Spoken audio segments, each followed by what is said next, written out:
ঘাটালের খবরের নজর রাখা যাক। ঘাটালের একটি খবর আপনাদের দিই।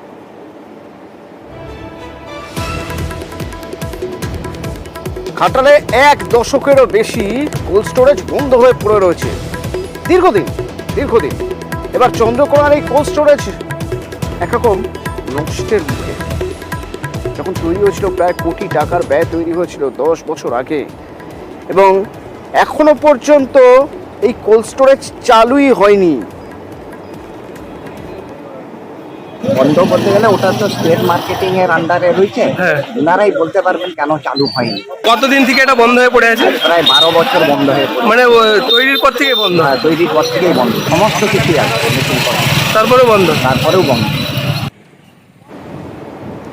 12 বছর নেহাত কম সময় নয়।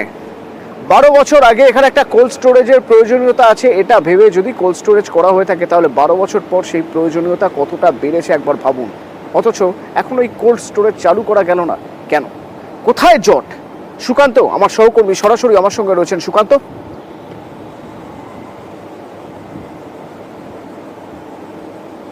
দেখো অতনুদা, রেগুলেটেড কর্মী, মার্কেটের যে কর্মী, তিনি বলছেন যে রাজ্যের অনুমোদন আসেনি, কিন্তু আমরা জেলার সাথেও যোগাযোগ করেছি, পুরো পরিষ্কার স্পষ্ট করে জানা যাচ্ছে না যে কি কারণে এই সবজি যে হিমঘর, সেই হিমঘর চালু হলো না।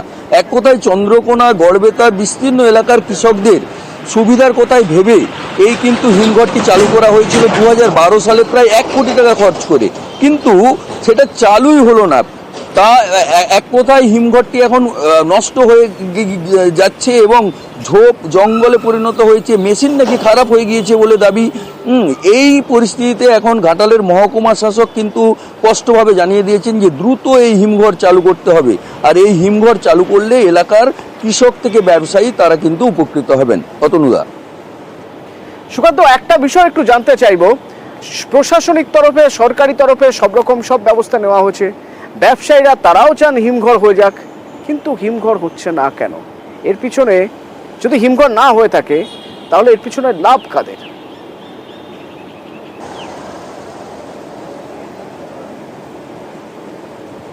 দেখো অতনুদা, যেটা জানা যাচ্ছে 2012 সালে, অর্থাৎ সেই সময় যে বামফ্রন্ট যে সরকার ছিল, সেই সময় ওই এলাকার কৃষক এবং ব্যবসায়ীদের কথা মাথায় রেখেই তারা কিন্তু এই 1 কোটি টাকা দিয়ে খরচা করে এই সবজি হিমঘর তৈরি করেছিলেন। 2010 প্রজেক্ট শুরু হয়েছিল।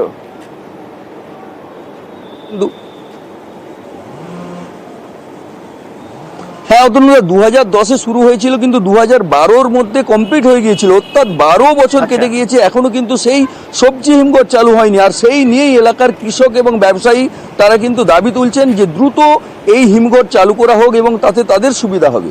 অতনুদা, স্টোর নেই, স্টোর প্রায় 15 বছর ধরে বন্ধ আছে। স্টোর থাকলে তো আমরা মনে হয় ওইটা রিস্টোর করতে পারতাম, সবজিতে কিছু মনে হয় আমাদের থাকতো।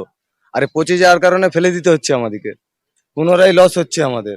স্টোর চালুর জন্য কেউ কিছু উদ্যোগ নেয়নি, উদ্যোগ নিলে আগামী দিন মনে হয় ভালো হবে, আমাদের কিছু স্টোর করে রাখতে পারবো। সরকারের কোটি কোটি টাকা যাচ্ছে, সবাই চুপ।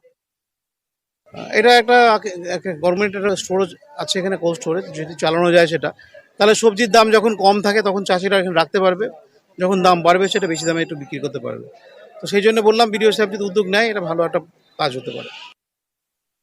কৃষির স্বার্থে, কৃষকের স্বার্থে এই সরকার চিরকালই স্বৈরাচারীর ভূমিকা পালন করেছে।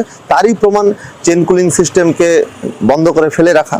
যে কৃষক তার অতিরিক্ত ফসল বিক্রি করতে না পারলে কম দামে বাধ্য হয়ে বিক্রি করে বাড়ি ফিরে না যেয়ে সেই ফসলকে ওই কুলিং সিস্টেমের মধ্যে রেখে 2 দিন বা 5 দিন পরে বিক্রি করার সম্ভাবনা বা সুযোগের জায়গা পেত, সেটা এই সরকার মেরে ফেলেছে। স্বভাবতই তৃণমূল সরকার তো কৃষি আর কৃষকের পক্ষে না, যা হওয়া তাই হচ্ছে।